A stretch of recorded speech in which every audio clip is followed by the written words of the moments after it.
8250 ချောက်ကမိုင်းရှင်းနေရရှာဟေးအဲ့တော့တယောက်တည်းတက်လို့မလွယ်တဲ့အခါမှာဆိုရင်ကျွန်တော်တယောက်နဲ့တယောက်အပြန်လန်ဆွဲခေါ်ကြတယ်ဆွဲထူကြတယ်လက်တွဲခေါ်ကြတာပေါ့နော်အဲ့တော့ဒီຢာတွေကကျွန်တော်တောင်းတညီကိုမောင်နှမတွေကောင်းကောင်းသိပါတယ်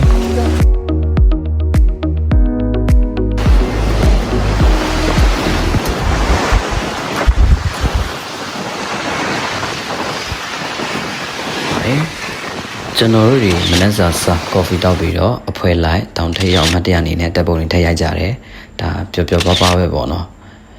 အဲ့တော့ဒီညာလေးပေါ့နော်ဒါကတော့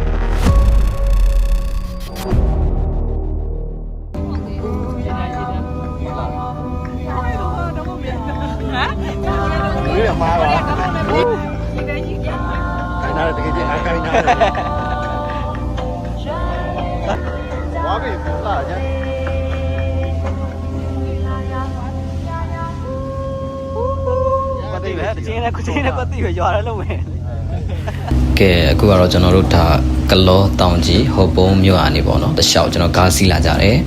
ကားပေါ်မှာဗျပျော်ပပနဲ့လမ်းတစ်လျှောက်တော့ဒါမိုးရင်းဖြစ်တော့လမ်းကျန်းတယ်ဟိုမိုးရင်းဖြစ်တော့စိတ်စိတ်ဆူဆူနဲ့စိတ်ချမ်းသာစရာကောင်းတဲ့မြင်ကွင်းလည်းမြင်ခဲ့ရတယ်လို့တောင်တန်းတွေကာရင်ထားတော့ဗျတကယ်ကိုရင်သက်ရှုမှုပဲကောင်းတဲ့မြင်ကွင်းတွေတပြိုင်နက်ပေါ့နော်ကျွန်တော်ခံစားခဲ့ရတယ်တကယ်ကိုပြောဖို့ကောင်းခဲ့ပါတယ်ဒါလေးကတော့ကျွန်တော်တို့စံပူကြီးရွာအဝင်လန်းလေးပေါ့နော်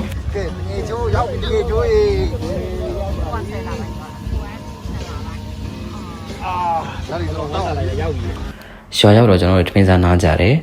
တောင်မတက်ခင်မှာအမတ်တရားတက်ပုံနေနဲ့ကျွန်တော်အဖွဲလိုက်တက်ပုံရိုက်ကြတယ်ပြီးတော့ကျွန်တော်ခြေလင်းတောက်တဲ့ခီကိုကျွန်တော်စတင်ခဲ့ကြတာပေါ့နော်ဒါလေးကကျွန်တော်စီးခဲ့တဲ့ကားပါဘာရွာလဲတကယ်ကြီးစံဖူးရွာနေပြီးတော့စတက်ပါစံဖူးရွာဟယ်လိုကဲကျွန်တော်ခရီးလည်းမသွားဖြစ်တာကြာပြီဆိုတော့ဒါကျွန်တော်တို့လွယ်မိုင်းကိုတက်တဲ့ခီးစဉ်လေးတစ်ခုပေါ့နော်မိုးရင်းမှာတက်တယ်ဆိုတော့ကြိုက်တယ်မိုက်တယ်အချို့တွေကတော့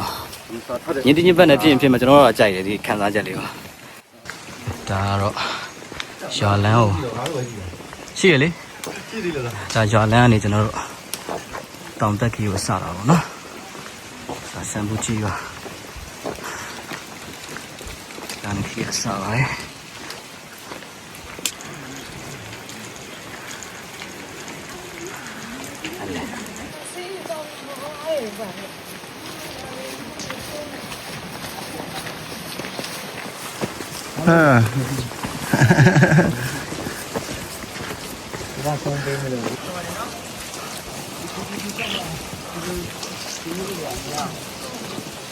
အဲ့ဒါလေ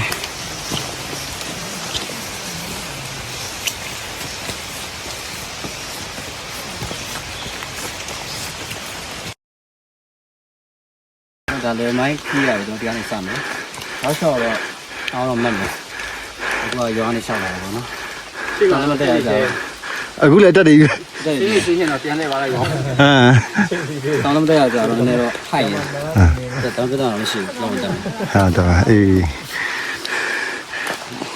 ငါတော့ကိုကလည်း16ပေးတဲ့အဲ့လိုရှိ6တော့ပြရမယ်နော်အခုတော့တောင်းတက်ကြီးတွေမိန်းကလေးတွေပေါ့နော် join နိုင်တာလဲလေးစားရတယ်ဆိုတော့အမကန်းပေါ့ဗျာအာကမျိုးသမီးတွေအဲ့ဒါဆိုရင်သူကဘယ်နှပါဘယ်တော့အပေးရလွယ်မိုင်း8250 8250တဲ့250တန်း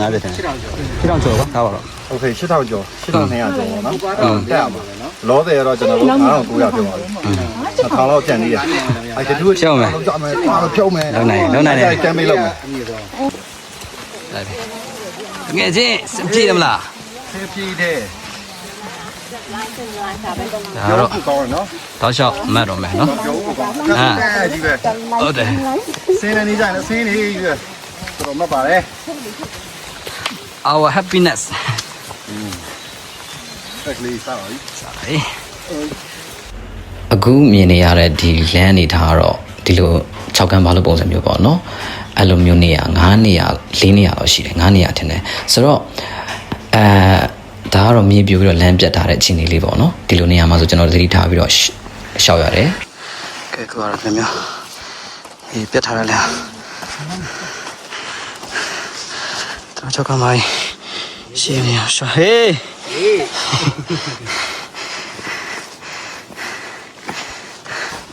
easy guy easy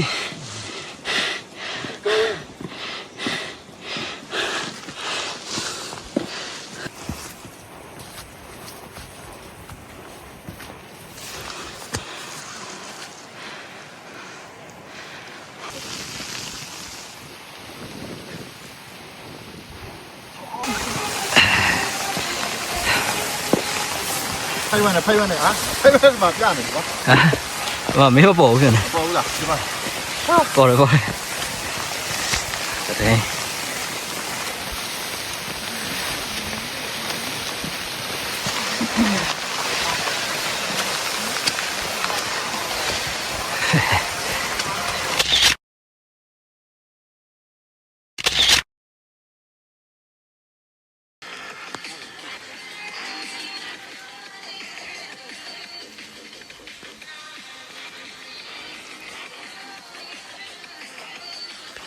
ကဲဒါလေးကတော့ကျွန်တော်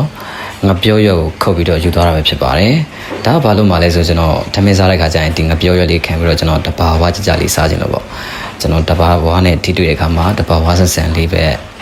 စားခြင်းလို့ပေါ့နော်။ဒါကျွန်တော်တို့အမတ်တရားလေးတစ်ခုပေါ့ကျွန်တော်ဖန်တီးခြင်းလို့ယူသွားတာပဲဖြစ်ပါတယ်။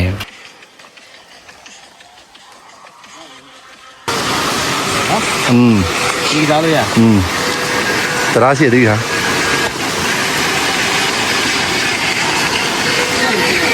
ဟာ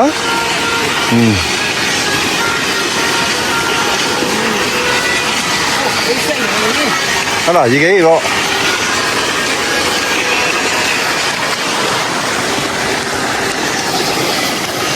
စိတ်အေးလို့ဖြစ်နေအောင်မိုင်း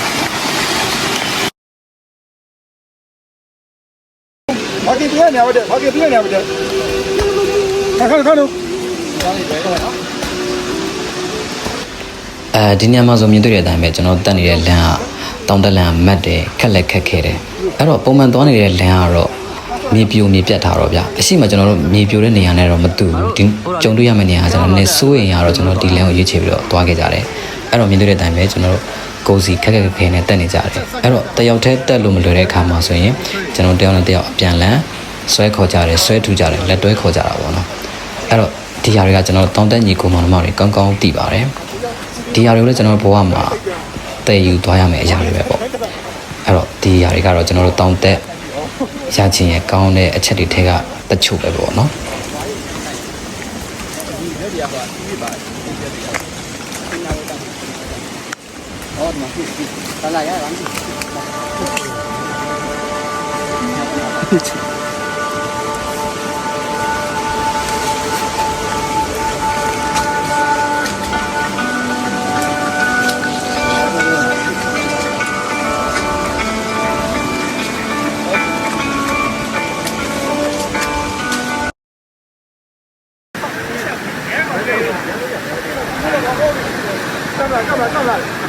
ဒါတော့ shortcut လမ်းပါနော်ဖြတ်လမ်းတွေကတော့တက်လာတယ်မတ်တယ်ကိုလမ်းကိုဖောက်ရတက်လာတော့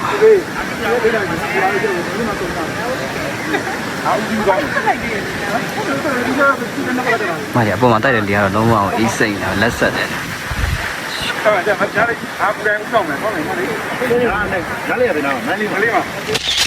ဆိုတော့ဒီနေရာမှာဆိုကျွန်တော်တောင်ထိပ်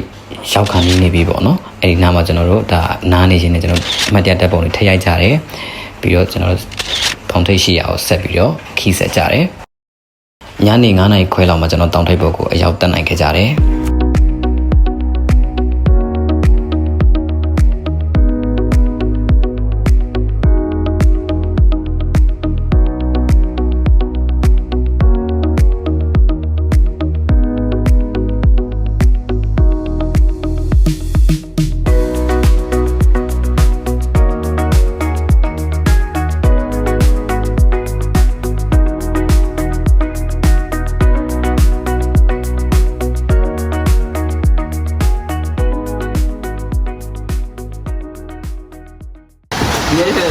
ဒီတော့ကျွန်တော်ညစာစားနေပါတယ်မိုးလိုက်လေးထဲမှာ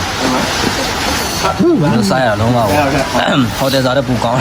ပါတယ်ရှင်းကောင်းတယ်ကောင်းပါတယ်အေးစနေပြီ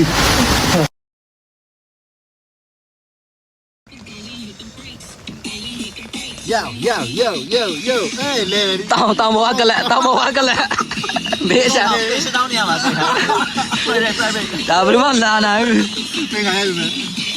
ငါမရိုက်နဲ့ငါမကြိုက်ဘူးဒီကကလပ်ပိုင်းမကြိုက်ဘူး ကလပ်ပိုက်ဖို့လေကွာဒီအမတ်တရားဟောတကယ်ချင်းကလပ်သွားနာအောင်မို့လားအာမိုက်လေကွာတကယ်ချင်း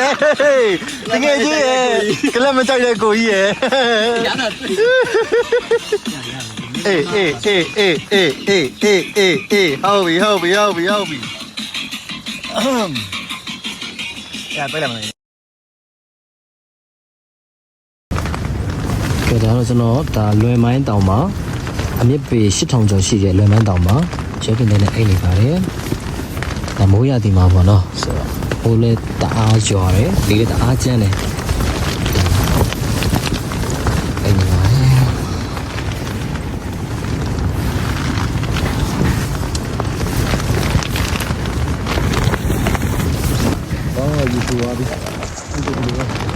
ကဲဆိုတော့ကျွန်တော်ဒါရွှေပြင်တဲ့နဲ့ဒီစီပင်ပတ်နဲ့အိတ်နေတဲ့အခြေအနေပေါ့နော်ဒါကတော့ဒီလိုရှိနေလူကအမြင်မှာတော့ဒါဒုက္ခတစ်ခုပေါ့နော်ဒါကျွန်တော်ဒုက္ခတစ်ခုနဲ့မတက်ဘူးပြောရခက်တယ်ဗျကျွန်တော်တောင်းတက်ပါရတယ်လို့ဒါရှုခင်းနေနေလွတ်လပ်မှုတစ်ခုပေါ့နော်အဲ့လိုမျိုးတွေပဲဒါအကျဉ်းမြင့်နဲ့ပြောလို့ရမယ်ဒါပေမဲ့တကယ်တမ်းကျတော့ကျွန်တော်တို့ကိုယ်တိုင်ခံစားကြည့်မှပဲသိနေရမှာပေါ့နော်ကြိုက်တယ်သွားပြီးဖြတ်ပြီးတော့သွားနေတဲ့အချိန်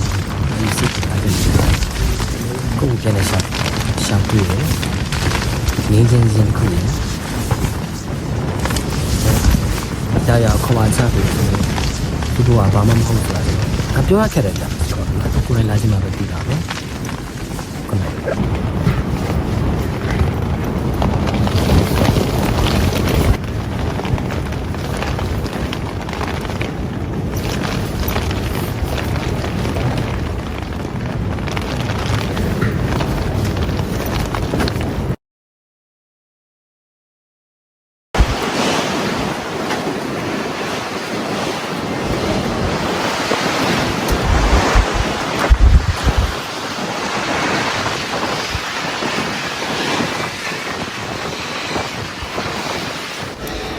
အခုမြင်တွေ့တဲ့အတိုင်းပဲပေါ့နော်လေယာတအားကျန်းတယ်အဲ့တော့ကျွန်တော်ရွက်ပင်ထဲမှာညဘက်ကျွန်တော်ဘယ်လိုဖြတ်ကျော်ခဲ့လဲဆိုတာဒါခံစားမိမှာပါအဲ့တော့ဒီရွက်ပင်ထဲမှာရတဲ့ခံစားချက်တွေလည်းကျွန်တော်တို့တကယ်ကိုစိတ်လှုပ်ရှားဖို့ကောင်းခဲ့တယ်အရင်ကြိုက်တယ်ပြောဖို့လည်းကောင်းခဲ့တယ်စုံစမ်းမှုတစ်ခုပဲပေါ့နော်အေးလာမယ်အဲ့တော့ကျွန်တော်သွားခဲ့တဲ့ရက်ကမုံတိုင်းရှိတဲ့ရန်နံသွားပြီးတော့တိုက်ဆိုင်နေတယ်အဲ့တော့မြင်တွေ့တဲ့အတိုင်းပဲဒါလေးဆိုရင်ကျွန်တော်ဒီတက်ကိုအောက်ထားတဲ့အမိုးကာလေးကိုကျွန်တော်ကအောက်ထားတဲ့အချိန်မှာမနက်ပတ်မှာဆိုရင်ဒါအမိုးကာလွတ်တက်မတက်ပဲဗျာအဲ့လိုမျိုးဖြစ်သွားတဲ့အချိန်လေးပေါ့နော်အရင်မိုက်ပါတယ်ဒါအတွေ့အကြုံအတစ်တစ်ခုပဲပေါ့ပြီးတော့ကျွန်တော်တောင်ပေါ်မှာရွက်ပြင်တဲ့နဲ့အမတ်တရားတက်ပုံတွေရိုက်ကြတယ်မနက်စားဖို့အတွက်လုပ်ကြတယ်ကော်ဖီထောက်ကြတယ်ပျော်ပျော်ပါးပါးပဲပေါ့နော်ဒီနေရာလေးကတော့မနက်စားဖို့အတွက်ချက်ပြုတ်တဲ့နေရာလေးပါမီးလေးလှုံခဲ့ကြတာပေါ့နော်ဒီနေရာလေးလည်းတဘောကြတယ်တောင်စလက်ပံမခုရပါတော့အဲ့တော့အခုမြင်တွေ့နေရတော့တောင်စလက်တော်လို့ပြောလို့ရတယ်ကျွန်တော်တွားခဲ့တဲ့ချိန်ကတော့တောင်စလက်ပံပွေတဲ့ရာသီတော့မဟုတ်ခဲ့ဘူးတောင်စလက်ပံပွေတဲ့ရာသီကတော့စောင်းရာသီပေါ့နော်တောင်စလက်ပံမြင်နေဆိုရင်တော့စောင်းရာသီကိုလာခဲ့ကြဖို့အကြံပြုချင်ပါတယ်အဲ့တော့ကျွန်တော်တွားခဲ့တဲ့အချိန်ကတော့မြင်ကွင်းဒီမိုးရာသီလည်းဖြစ်တော့မြင်ကွင်းကတော့ကောင်းကောင်းမြင်ခဲ့ရဘူးဆိုပေမဲ့ကျွန်တော်အေးတန်ကိုပေါ့နော်ကျွန်တော်အေးတန်ကိုအန်တူနိုင်ခဲ့တယ်ဆိုတော့ကျွန်တော်လုံနိုင်စိတ်တွေ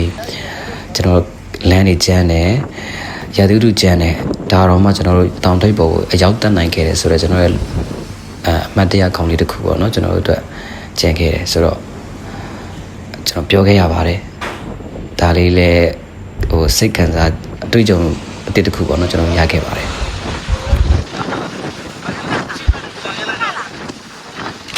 ဒီနေရာလေးကတော့ဒါတောင်ထိပ်ပေါ်မှာရှိတဲ့နားနေဆောင်တစ်ခုပေါ့နော်ဒါရွက်ပြင်တဲ့နဲ့မအိပ်ဘူးဆိုရင်ဒီဈေးရက်ထဲမှာလည်းဝင်အိပ်လို့ရပါတယ်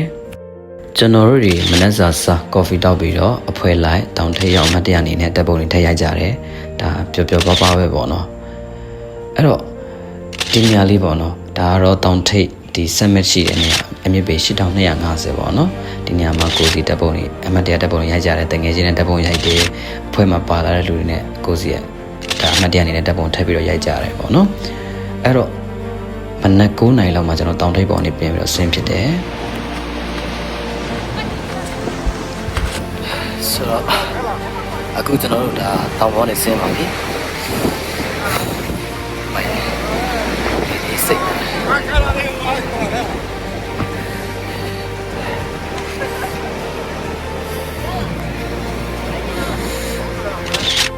ကျွန်တော်တို့လိုတဘာဝကိုချစ်တဲ့လူတွေဒီလိုနေရာဒီလိုတစ်တော့တောင်တန်းနေရှိတဲ့နေရာကိုသွားနေရတော့ကကျွန်တော်တို့စိတ်ချမ်းသာစေတဲ့ရပ်ဝန်းတစ်ခုလို့ခံစားမိတယ်အဲ့တော့တောင်တန်းနေတစ်ပင်တွေကိုကျွန်တော်တို့အမျက်နှိုးတယ်တန်မိုးထားတယ်အဲ့တော့ဒီຢာတွေကပဲကဘာပေါ်မှာရှိတဲ့တက်ရှိຢာတွေကိုပြန်ပြီးတော့အကျိုးပြုနေတယ်ဆိုတာမမေ့နေဖို့တတိပြုရမှာပဲမဟုတ်လားအဲ့တော့ကျွန်တော်တို့လူသားတွေကိုယ်တိုင်ကလည်းအပင်တွေပေါ်တစ်တော့တောင်တန်းတွေပေါ်တန်မိုးထားတတ်ဖို့မျှော်လင့်နေပဲကျွန်တော်ဗီဒီယိုဒီမှာပဲဆုံးသက်လိုက်ပါတယ်